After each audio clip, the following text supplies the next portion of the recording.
Os quatro: Apple, Amazon, Facebook e Google, o segredo dos gigantes da tecnologia, do Scott Galloway. É um nome meio feio em português, né? Mas é um livro que está atraindo bastante atenção, tanto para quem quer investir nesse tipo de empresa, para quem quer competir com alguma dessas empresas, boa sorte. E atualmente nos Estados Unidos estamos em época de eleição.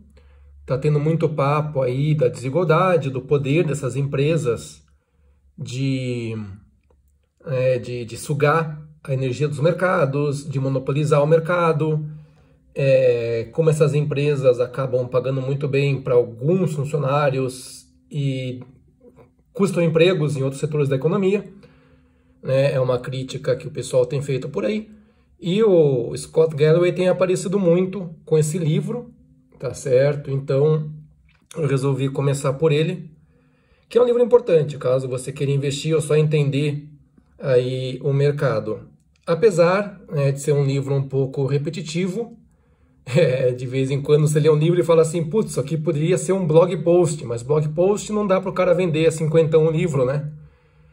E não dá tanto assim mojo quanto você escrever um livro e falar, não, eu sou um autor, escrevi um livro sobre o assunto inteiro, né? Então, de vez em quando é um livro que fica um pouco arrastado, apesar do cara escrever bem, ele faz umas piadinhas e tal, né? Eu tenho aqui, eu comprei a versão do Kindle em inglês, né? Então, mas eu vou dar aí uma visão para vocês qual é a do livro, para vocês terem uma ideia, ou quem quiser decidir ler, tirar as próprias conclusões. Bem, a ideia principal dele é que existem 4 grandes empresas que estão monopolizando o mercado atualmente, que é justamente a Apple, a Amazon, o Facebook e o Google.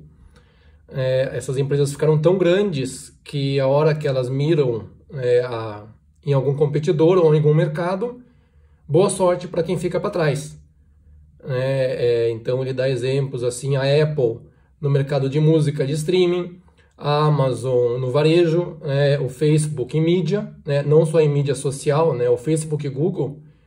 Talvez seja até a parte mais interessante quando ele conta, quando ele participou do New York Times e tentou combater, a influência aí das mídias sociais no jornalismo, que é uma batalha que já, sei lá, já está meio perdida, né?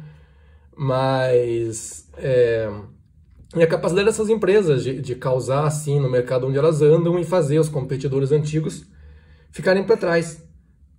E uma coisa muito interessante que ele fala é que essas empresas todas são muito carismáticas, elas criam valor para a gente. Então eu estou aqui, gravando no celular da Apple, vou colocar no YouTube do Google e acabo de mostrar para vocês o Kindle da Amazon, e eu como cliente estou feliz. Tá certo? Agora, do ponto de vista de competição de sociedade, esses dias tinha uma entrevista aí com um grande varejista brasileiro, sobre os planos da Amazon para o Brasil, e o cara falando, não, a gente não está preocupado, a Amazon isso, a Amazon aquilo. E veja, a Amazon ela não dá lucro, ela quase não dá lucro.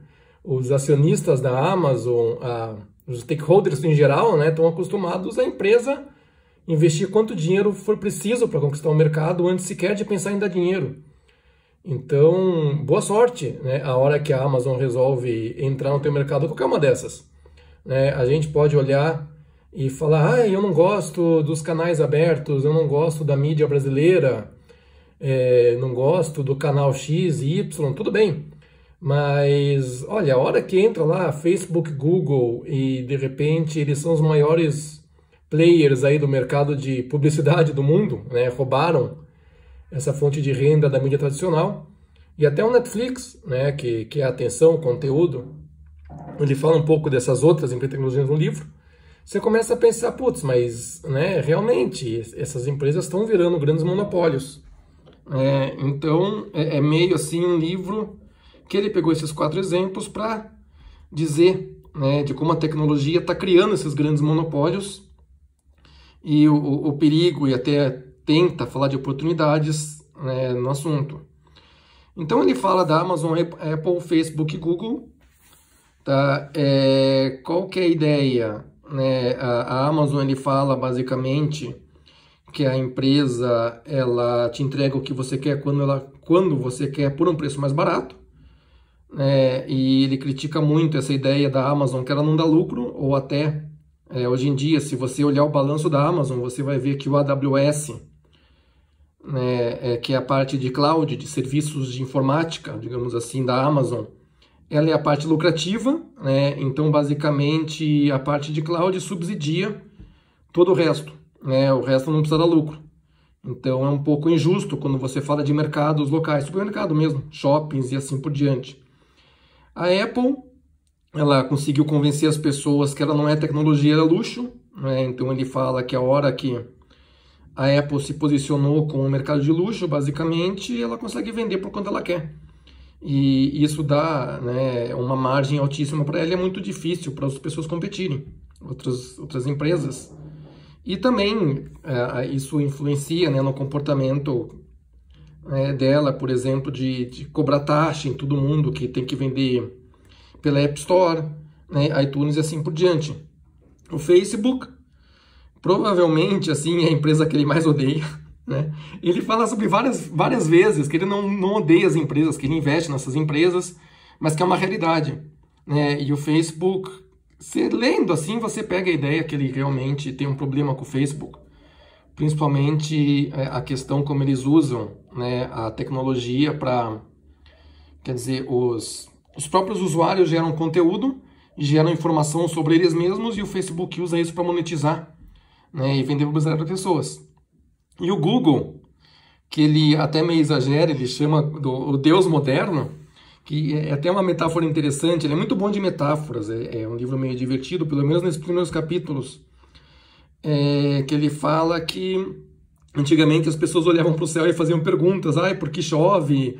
Meu filho está doente, vai ficar bem? E hoje em dia você entra no Google e você pergunta isso para o Google.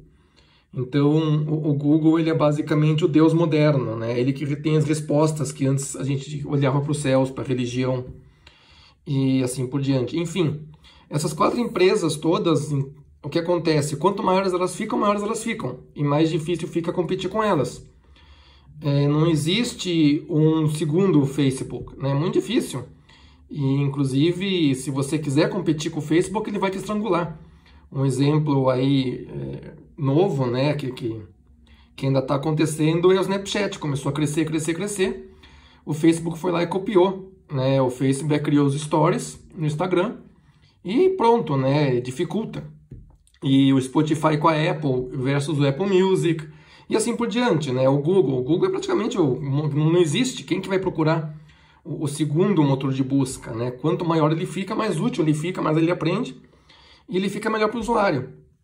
E ele fala, né, que as empresas elas têm comportamentos monopolistas, elas são agressivas com os competidores, elas fazem lobby com os políticos, que muitos políticos inclusive têm medo de tentar enfrentá-las, e o consumidor mesmo apoia essas empresas, ao contrário, sei lá, de uma empresa de cigarro, né, que a hora que ficou evidente que cigarros faziam mal, os políticos tinham apoio, ou bancos, né, essas coisas tradicionais, que são mais reguladas. Então essas empresas elas conseguem pagar pouco imposto, elas conseguem fugir da regulação e, por serem de software, né, basicamente, ou de intangíveis, e elas têm um efeito que ele chama de Benjamin Button, quer dizer, quanto mais elas crescem, elas parecem mais jovens, né, elas inovam mais, elas ficam mais rápidas, o produto fica melhor e atrai mais cliente e fica mais difícil competir, né? Ele tem uma metáfora que fala de cada empresa com o corpo humano, né, aquela coisa, o Google é o cérebro, porque é onde você pensa e faz perguntas,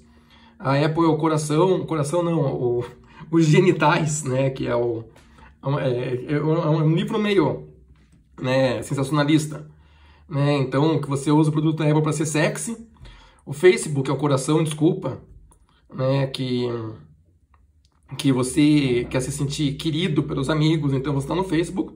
E a Amazon, ele não fala nesse livro, mas ele tem já no canal dele, no YouTube, que ele fala que a Amazon é um intestino, né? Então você, os guts, né, que os americanos falam, que você faz compras, né, porque sim, sem pensar, né? Aquela expressão americana que use your guts, quer dizer, você não está usando o cérebro, você está usando suas tripas para tomar decisão, né? Então ele faz uma correlação dessas empresas com o corpo humano.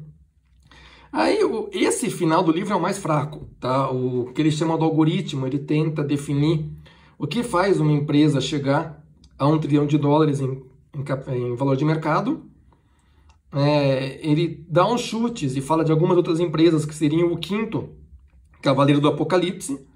Ele escolheu os 4, porque seriam os 4 cavaleiros do Apocalipse, mas ele joga umas ideias, sei lá, o Alibaba, a Microsoft. Para falar bem a verdade, eu acho que o maior ponto cego dele é a Microsoft, né? Que é mais focada em B2B, né? Mas é maior que várias dessas, pelo menos hoje, quando eu estou gravando esse vídeo, né? Do que os exemplos dele. E o último capítulo, que talvez seja o mais comentado, que é o que fazer. E ele fala que a solução é separar as empresas. Então o Facebook seria separado lá entre Facebook, Instagram e WhatsApp, né, que é tudo uma empresa só, que domina as mídias sociais. O Google pode ser separado entre motor de busca, YouTube, outros serviços. A Amazon talvez é a mais fácil de separar, que seria a AWS, né, o cloud de um lado, o serviço de cloud de um lado, e o varejo de outro. E a Apple separar os serviços da Apple, né, o iTunes Store, essas coisas, da parte de hardware. Que eu não sei, a impressão que eu tive é que a Apple é o que menos cola essa história de separar a empresa. Mas, eu acho que talvez porque o pessoal sempre vá no último capítulo ou queira ver a conclusão, ou até pela coisa política da coisa, eu tenho visto muito na mídia de negócio americano esse papo sobre separar empresas. E a discussão sobre se as grandes empresas de tecnologia são monopólios, elas são ruins, são boas e assim por diante. Então, é uma coisa meio que colou.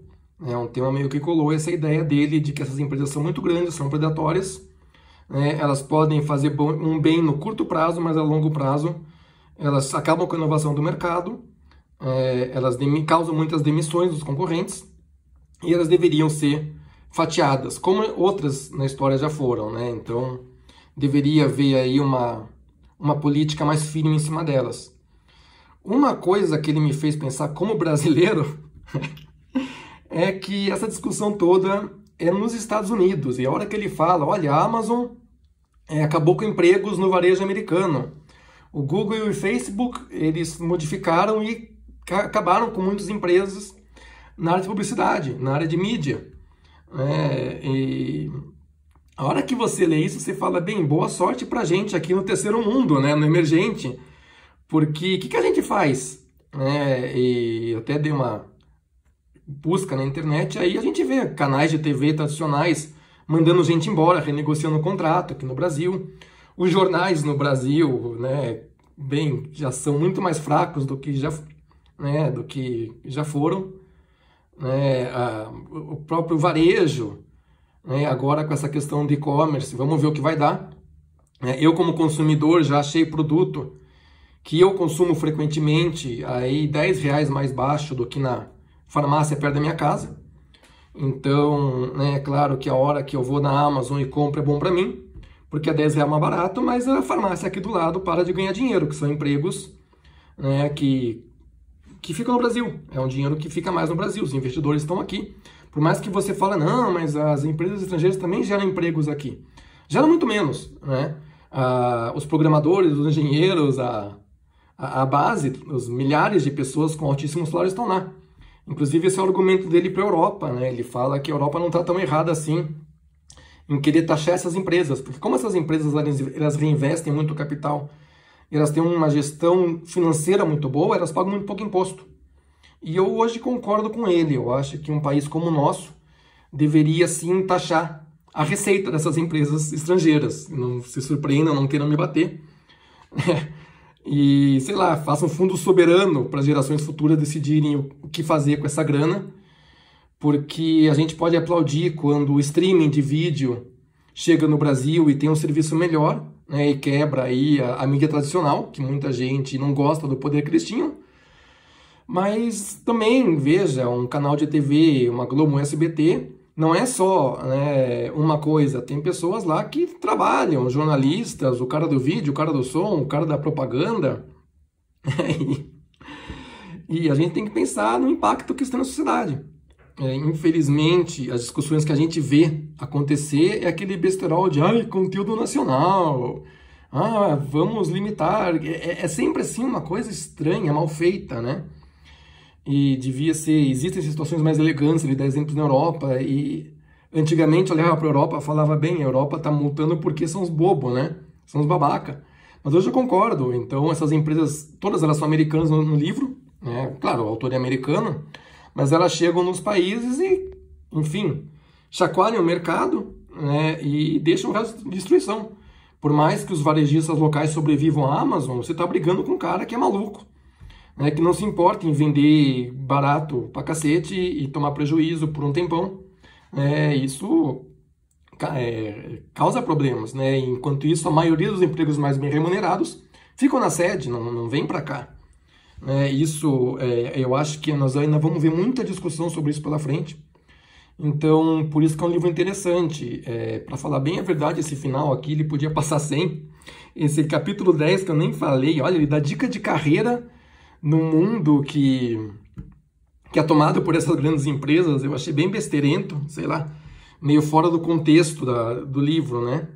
Enfim, é um livro, a ideia é muito interessante, né? Eu não sei por que ele escolheu essas 4, acho que mais pelo sensacionalismo. Daria pra gente falar aí, não só das 4, sei lá, das maiores empresas de tecnologia do mundo, sem precisar, mas acho que também ele quis usar o marketing, ele é professor de marketing, e esses grandes exemplos aí que todo mundo conhece. Eu acho que é interessante, pelo menos o começo, para quem compete no mercado, para quem conhece essas empresas, para quem investe em qualquer segmento desses, varejo, mídia, o que não é tocado por essas empresas hoje em dia, né? Mas, para ser bem sincero, se você entende inglês, eu acho que é o melhor negócio você procurar o Twitter do Scott Galloway, tá certo? Deixa eu catar o nome dele aqui de novo. Procura o Twitter dele. Ele faz uns videozinhos no YouTube divertidos, dá uma olhada no conteúdo, porque é muito repetitivo. E para falar bem a verdade, talvez a maioria das pessoas esteja melhor vendo o vídeo dele no YouTube e seguindo no Twitter do que lendo o livro. Claro, se você não tem acesso à língua inglesa, aí você pode ler o livro em português. É um livro super rápido de ler, escreve bem, mas a segunda metade é meio repetitiva. Ok? Então é isso, por hoje é só, pessoal. Grande abraço.